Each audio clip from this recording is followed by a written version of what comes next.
I don't know if you've been watching this whole Drake and Kendrick. Maybe not. I just realized how white this room is. They are rappers, sir. They're rappers. Okay. Josh Johnson is not just a comedian. He's a content machine. While other comics are out here waiting years to drop a Netflix special, Josh is dropping a new stand-up special every single week on YouTube. This man is working harder than your boss thinks you are. And not only is he doing it fast, he's getting to the biggest stories before anyone else. They do a song together, and then they do a song called First Person Shooter. J. Cole in the song says, is it Kendrick, is it Aubrey, or me? Because we're the big three, like we started the league. But right now I feel like Muhammad Ali, right? I guess Kendrick heard that and took it as a personal affront. If two people were like, man, we're the best ever, and Josh is great too, and I wasn't even there, I would be like, oh, thanks.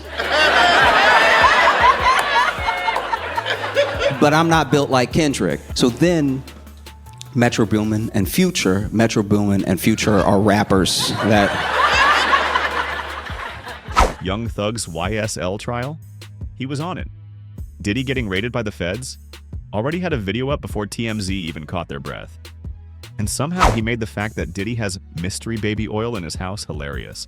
And his lawyers were pleading. They were like, please, listen, the prison that he is in it's horrible. It's absolutely disgusting. It's terrible conditions. It's traumatizing. You can't be at a place like this, you know. And then the more they described it, the more I was listening. I was like, that just sounds like Diddy's house for everybody else.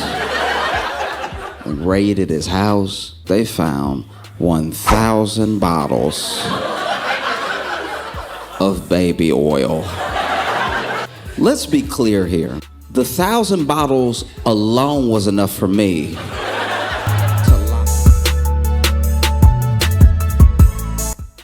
Josh Johnson grew up in Louisiana, where I can only assume he was the funniest kid in every classroom. Like all great comedians, he started in the trenches.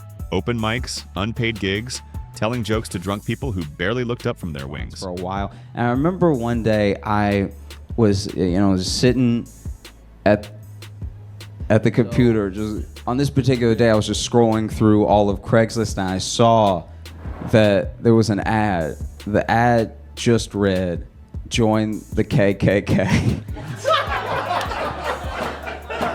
Question mark.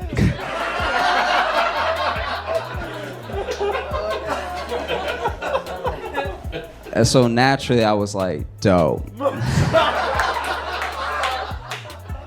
But unlike most struggling comics, Josh got a real shot. First as a writer for The Tonight Show with Jimmy Fallon, then for The Daily Show. That's right, he went from telling jokes at bars to writing for Trevor Noah. What do you think about Cookie Monster's battle with shrinkflation? What do I think? I think Cookie Monster is being a little blue bitch. All right? Why does he care about the price of cookies? Have you seen the way he eats them? Half of them end up on the floor. If the cookies were smaller, maybe they managed to get into his mouth. Me no like inflation. Stop talking like that. You live on Sesame Street. How are you still doing remedial English? Okay. But here's the thing. Most comedians would have just cashed those TV checks and stayed behind the scenes. Josh had a different plan.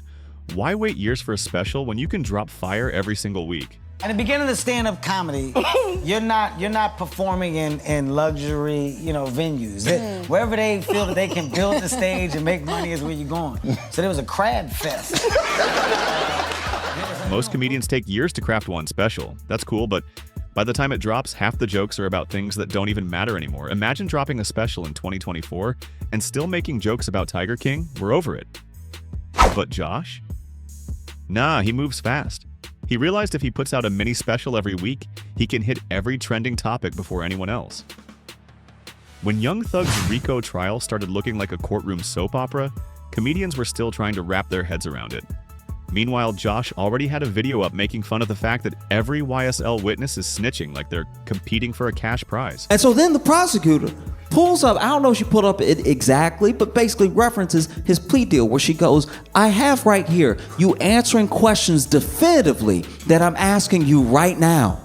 And then this guy on the stand goes, y'all wrote that, I just signed it.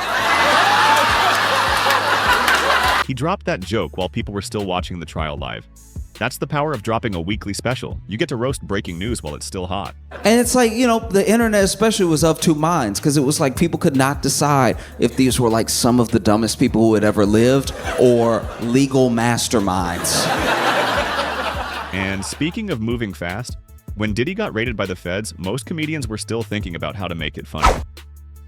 Josh already had a set about how the real crime was the mystery baby oil they found at his house. They found 1,000 bottles